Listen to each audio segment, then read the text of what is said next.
सभी भक्तों को राधे राधे। मैं आप सबको आज पौष पूर्णिमा के बारे में बताऊंगा, जो इस साल का पहला पूर्णिमा है। पूर्णिमा शुक्ल पक्ष के अंतिम तिथि को पड़ता है, जो हर महीने के पड़ता है। तो इस बार का पौष पूर्णिमा 25 जनवरी को पड़ रहा है। पौष पूर्णिमा वैसे तो 24 जनवरी को रात 9 बजे से ही लग जा रहा है, लेकिन वो पूर्णिमा का मान्यता नहीं है, क्योंकि आप उसमें सुबह स्नान नहीं कर सकते, रात को लग रहा है। तो वो 25 जनवरी तक रात को 11:30 बजे तक रहेगा। तो आप 25 जनवरी को सुबह उठकर किसी पवित्र नदी नालों में स्नान कीजिए। गंगा नदी है तो गंगा के घाट पर जाइए, नहीं है तो आप घर पर भी स्नान कर सकते हैं।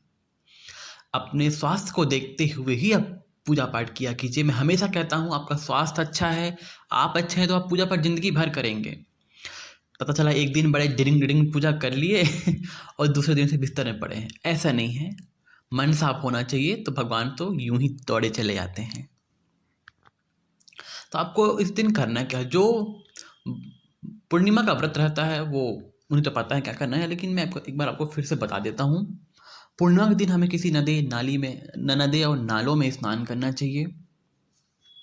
उसके बाद स्वच्छ कपड़े पहनकर दिन भर निर्जला व्रत रखना चाहिए, और फिर शाम को हमें माता लक्ष्मी, विष्णु और शिव परिवार का पूजन करना चाहिए। इस तरह से पूर्णिमा व्रत के पूजा का विधान है। लेकिन हमें इस दिन तिल, तांबा, गुड़ और ठंडे वस्त्रों का दान करना चाहिए। पूर्णिमा कोई सा भी हो, उसमें दान का बहुत महत्व बताया गया है। कहते हैं दान और स्नान का, हर पूर्णिमा में आपको लिखा हुआ मिलेगा स्नान दान व्रत पूर्णिमा। तो इसमें महत्व ही बहुत है, स्नान और दान का। हमें स्नान करने के पश्चात दान अवश्य करनी चाहिए, तभी हमें उस पूर्णिमा का पूर्ण फल प्राप्त होता है, और इससे माता लक्ष्मी की कृपा प्राप्त होती है, और आपकी धन धान्य की कोई कमी नहीं होती है। इस तरह से हमें यह व्रत करना चाहिए। और फिर शाम को चंद्रमा को अर्घ भी देना चाहिए। इस समय का जो चंद्रमा का जो अर्घ टाइम है वो 5:30 से शुरू हो रहा है। तो आप 5:30 में चंद्रमा भी निकल आएंगे। उस वक्त आप उनको पूजा पाठ करके लक्ष्मी जी का, विष्णु जी का, शिव परिवार का कथा करके, जैसे आप करते हैं, मैं एक और वीडियो बनाया हूँ, आप जाकर मेरे वीडियो वाली लाइन में जाकर देख लीजिएगा। आपको पूर्णिमा व्रत की पूरी विधि मिल जाएगा कि मैंने किस किस स्टेप पे पूजा किया है, वो सब आपको उस वीडियो में मिल जाएगा। अगर आप पूर्णिमा व्रत शुरू कर रहे हैं तो, और आपको आता है तो अच्छी बात है। इस तरह से आपको व्रत करना चाहिए।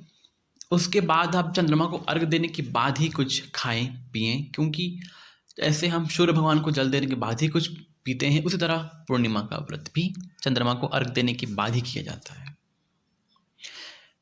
पौष पूर्णिमा का ये जो पूर्णिमा है बहुत ही खास है, क्योंकि इसी पूर्णिमा से माघ का स्नान प्रारंभ हो रहा है। माघ स्नान का बहुत महत्व है, पूरे महीने माघ स्नान किया जाता है। उसके बारे में अलग से आपके लिए वीडियो आएगा। और कहते हैं व्रत पूर्णिमा जो करता है, मतलब साल में जितनी भी पूर्णिमा आती है, 12 पूर्णिमा आती हैं साल में, उन सारे पूर्णिमा को जो कर लेता है, उसे कभी भी दुख का सामना नहीं करना पड़ता, और भगवान उसकी हर इच्छा, हर मनोकामना को पूर्ण कर देते हैं। माता लक्ष्मी की कृपा प्राप्त होती है। इस तरह से हमें ये पूर्णिमा का व्रत अवश्य करनी चाहिए। भगवान श्री कृष्ण ने साक्षात कहा है, इसमें आशीर्वाद दिया है कि पूर्णिमा का व्रत जो भी रहेगा, मैं उसका सुहाग हमेशा अखंड रखूंगा। मतलब कि पूर्णिमा का व्रत और पूजन करने वालों का सुहाग कभी भी बिगड़ता नहीं। और भगवान कृष्ण की कृपा से, माता लक्ष्मी की कृपा से, शिव परिवार की कृपा से वो सदैव सौभाग्यवती रहती है।